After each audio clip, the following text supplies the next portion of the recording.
안녕하십니까. 2022년 11월 26일 토요일입니다. 코패스 동반자 채널에서 오늘은 S-400 뚫는다던 JF-17 미얀마에서 미사일 발사도 안되는 고철로 밝혀져, 이런 주제로 말씀을 드리기로 하겠습니다. JF-17 하면은 중국이 파키스탄과 함께 개발을 한 최신형 경전투기로 알려져 있습니다. 최신 버전인 JF-17 블록 3는 스텔스 기능도 있어가지고 러시아의 S-400 방공 미사일도 탐지를 하지 못한다, 이렇게 선전을 했었습니다. 그리고 미그 29 시장을 다 차지할 것이다, 이렇게 하도 설레발을 치니까 러시아가 그 말을 진짜 믿었었습니다. 그래서 파키스탄에서 JF-17에다가 중국제 엔진을 장착하지 않고 러시아 오리지널 엔진을 장착을 해달라고 요청했을 때 러시아가 맨 처음에 거절까지 했었습니다. 그리고 아프리카에서 아프리카 공군들과 훈련을 하면서 라팔 전투기를 6대2의 비율로 이겼다,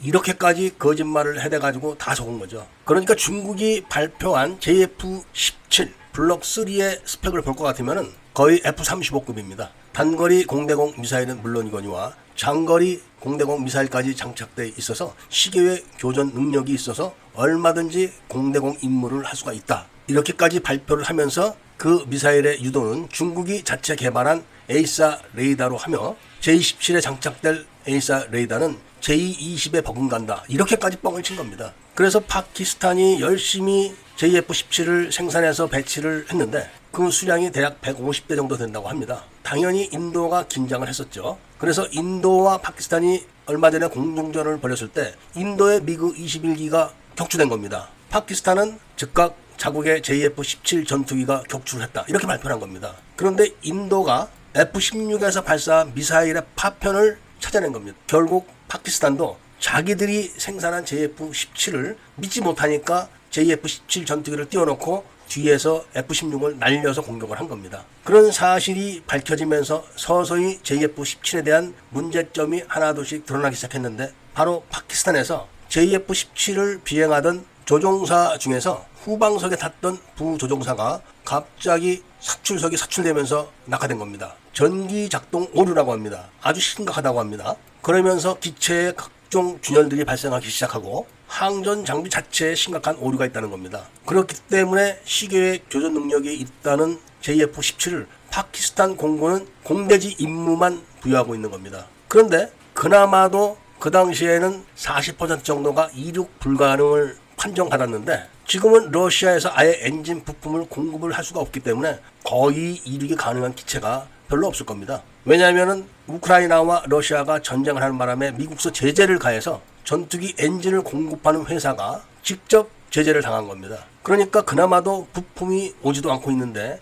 그 시스템이 또 중국을 거치게 되어 있다는 겁니다. 그런데 중국서는 아예 나 몰라라, 배째라, 이렇게 나간다고 합니다. 완전히 배신을 당한 거죠. 그런 와중에 미얀마에서 JF-17에 대한 소식이 흘러나온 겁니다. 미얀마는 JF-17을 모두 16대를 도입을 했습니다. 그야말로 미얀마 군부는 없는 돈에 스텔스 기능을 갖고 있다는 말에 속아가지고 그렇게 거액을 들여가지고 도입을 했습니다. 그 금액이 거의 5조 원대입니다. 그런데 지금 당장 미얀마 내전에 투입하고 있는 전투기들은 JF-17이 아닙니다. JF-17은 아예 이륙이 불가능하다는 판정을 받아가지고 단 한 대도 지금 이륙을 못하고 있답니다. 그래서 거액을 투자해가지고 도입한 JF-17은 땅 위에서 그냥 있고 구식 야크 120하고 미그 29, 중국제 K8 이런 기체들로 공습을 지금 가하고 있는 겁니다. 그런데 왜 최신 JF-17이 이륙을 못하고 있을까요? 일단 엔진 부품이 공급이 안 되고 있는 겁니다. 그런데다가 JF-17의 무기체계가 아주 복잡해가지고 다루기가 힘들다는 겁니다. 그래서 파키스탄에서 기술자를 미얀마로 보내가지고 간신히 수정을 해줬는데도 너무나 복잡해가지고 레이더와 무기체계가 계속 오류가 발생한다는 겁니다. 물론 미얀마 공군의 정비 기술력이 딸리는 문제도 있지만 JF-17 전투기를 직접 생산한 파키스탄 자체가 러시아가 미국으로부터 제재를 받기 이전에 40%가량의 JF-17 전투기가 이륙 불가 판정을 받았는데 지금은 불보듯 뻔한 겁니다. 얼마나 많은 JF-17이 이륙을 못하고 있을지는 정말 뻔한 거죠. 아니 얼마나 거짓말을 잘하기에 S-400을 뚫는다는 그런 말까지 했고 그 말을 고지고대로 들은 나라들이 굉장히 많았던 겁니다. 기체 모습을 봐도 스텔스 디자인은 전혀 아닙니다. 중국제 에이사 레이더는 거의 대부분이 공랭식입니다. 그러니까 조금만 조사를 강하게 하면서 탐지 추적에 들어가게 되면은 작동 불능 상태에 금방 빠지는 경우가 많은 거죠. 그런데다가 무기 체계하고 연관된 소프트웨어가 신뢰성이 전혀 없습니다. 그러니까 중국서 아예 미사일을 공급을